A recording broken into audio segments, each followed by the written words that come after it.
Tungo naman tayo sa Senado na magsasagawa rin ng sariling pagdinig kaugnay sa war on drugs ng Administrasyong Duterte. Yan po ay pangungunahan ni Senate Blue Ribbon Subcommittee Chairman Coco Pimentel. Sa susunod na linggo na posibleng simula ng pagdinig. Ayon kay Senate President Chis Escudero, mas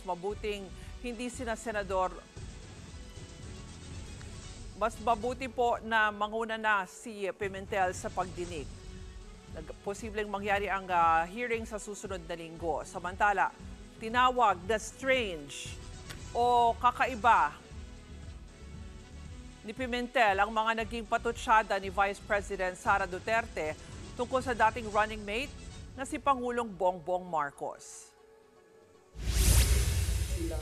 To me, it's strange no, na in the first place na naisip niya yun, tapos verbalize lang niya. Baka kailangan ng mas madunong na tao na kausap or pamilya or close friends para mailabas yung mga damdamin.